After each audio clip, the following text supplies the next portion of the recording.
tidak diindra oleh seorang manusia. Adapun kematian mungkin kita bisa melihat orang yang mati. Bahkan kita bisa merasakan kematian. Jadi mungkin ada yang mengatakan bahwasanya kematian bukan adalah perkara gaib. Akan tetapi kami katakan bahwasanya kematian di sini adalah perkara gaib. Kenapa? Karena di dalam kematian itu terdapat kejadian yang semua orang tidak bisa melihat atau tidak bisa mengindranya. Yaitu tatkala ajal seseorang datang, tiba, maka malaikat datang mencabut ruh. Sedangkan ruh yang akan dicabut ini adalah sesuatu yang gaib yang tidak bisa dilihat oleh seseorang. Begitu juga kedatangan para malaikat ini tidak dilihat dan tidak dirasa atau diraba oleh manusia. Oleh sebab itu kami katakan kematian adalah merupakan perkara atau bagian dari perkara gaib. Adapun akhirat, hari akhir, ini adalah merupakan sudah jelas semuanya. Kita tahu bahwasanya peristiwa hari akhir yaitu mulai setelah dari alam barzakh, setelah kita mati, kita masuk ke dalam kubur, mulailah alam akhirat yang pertama dari barzakh sampai kebangkitan, hari perhitungan, hari pembalasan, dan juga hari ketika kita melewati sirat, perjalanan menuju surga.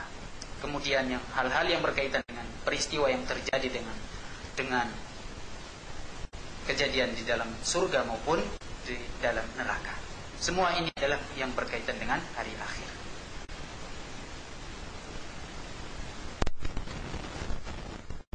Kematian, pemirsa yang kami muliakan, semoga Allah Subhanahu wa ta'ala membimbing kita, memberikan hidayahnya, taufiknya kepada kita, sehingga kita bisa meninggal atau mati di atas jalan yang diridhai oleh Allah. Permasalahan kematian adalah sesuatu kejadian, peristiwa yang pasti, kejadian yang tidak mungkin dipungkiri oleh seseorang, kejadian yang tidak mungkin seseorang akan lari dari kematian. Semua yang berjiwa pasti akan merasakan kematian. Oleh sebab itu Allah Subhanahu wa ta'ala berfirman, menegaskan masalah ini. Allah Subhanahu wa ta'ala tegaskan bahwasanya kullu nafsin dha'iqatul maut. Setiap jiwa pasti akan merasakan kematian. Setiap kita akan merasakan kematian. Tidak ada jalan yang lain. Kita tidak bisa menyelamatkan diri kita tidak bisa lari dari perkara kematian.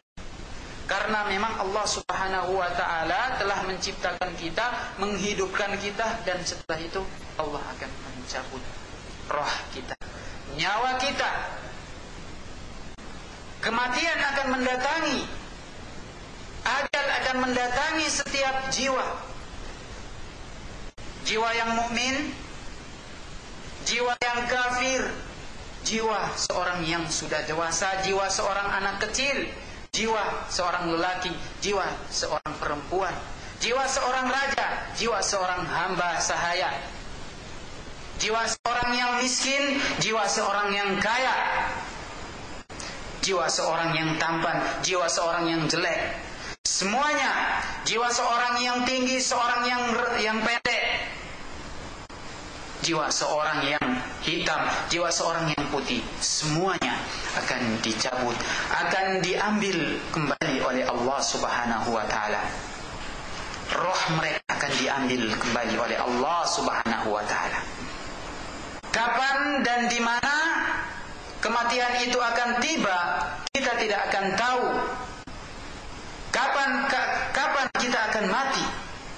Apakah dalam keadaan beribadah, apakah dalam keadaan sujud kepada Allah Subhanahu wa taala, apakah dalam keadaan berpuasa, apakah dalam keadaan menunaikan haji, apakah dalam keadaan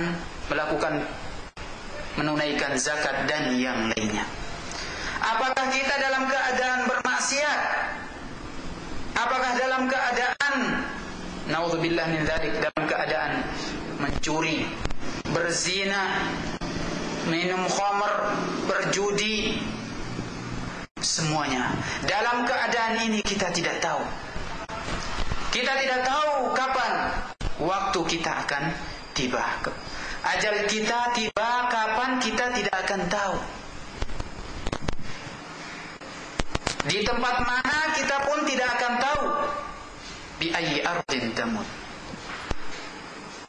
Kita tidak akan tahu kita akan meninggal di tanah air kita, di negeri orang, ataukah kita akan meninggal di dalam sebuah gedung yang kokoh, atau di jalan, atau di mana saja, di laut dan di mana, kita tidak akan tahu di mana dan kapan Allah akan mencabut nyawa kita. Allah Subhanahu wa taala dalam hal ini menegaskan dalam firman-Nya, "Wa ma tadri nafsun bi ayyi ardin tamut."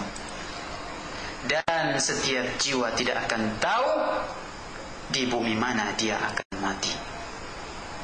Pemirsa yang kami muliakan, semoga Allah Subhanahu wa taala merahmati kita.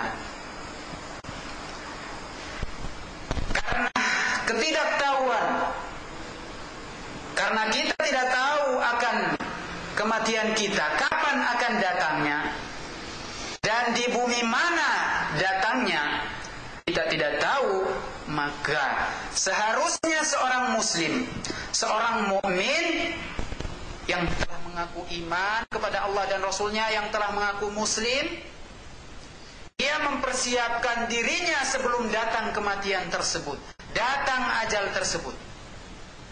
Harus disiapkan. Ajal akan tiba. Pasti dan pasti. Pertanyaannya, apakah kita sudah siap dengan kedatangan kematian ajal ini? Pertanyaannya demikian. Apakah kita sudah siap untuk berjumpa dengan Allah Subhanahu wa taala? Memang kita akui bahwasanya setiap kita, setiap seorang hamba, anak cucu Nabi Adam ini pasti punya banyak dosa. Pasti punya banyak dosa. Akan tetapi dengan banyaknya dosa ini, kita jangan terlena dengan banyaknya dosa. Karena banyaknya dosa, hendaknya kita kembali ke jalan Allah Subhanahu wa taala dan tidak terus tenggelam dalam kemaksiatan dan kegelapan. Mungkin kalau dihitung-hitung setiap hari kita, sesuai dengan sabda Rasulullah sallallahu alaihi wasallam, yaitu kullu bani Adam khata' wa khairul khata'ina at-tawwab. Setiap anak cucu Nabi Adam itu pasti punya banyak dosa. Banyak dosa. Di dalam hadis yang lain Rasulullah SAW bersabda, "Innakum tukhti'una bil-laili wan-nahar." Dalam hadis qudsi. Sesungguhnya kalian itu dalam keadaan di waktu malam dan siang kalian banyak berbuat dosa. Oleh sebab itu memang setiap jiwa, setiap orang pasti punya banyak dosa. Dan yang sebaik-baiknya adalah yang bertaubat kepada Allah Subhanahu wa taala. Karena banyaknya dosa ini, kita harus kembali kepada Allah Subhanahu wa taala, bukan justru tenggelam dalam kemaksiatan dan kegelapan ini. Allah Subhanahu wa taala berfirman dalam surat Az-Zumar, "Qul ya ibadiyalladzina asrafu ala anfusihim la taqnatu min rahmatillah, innallaha yaghfiru dzunuba jami'a."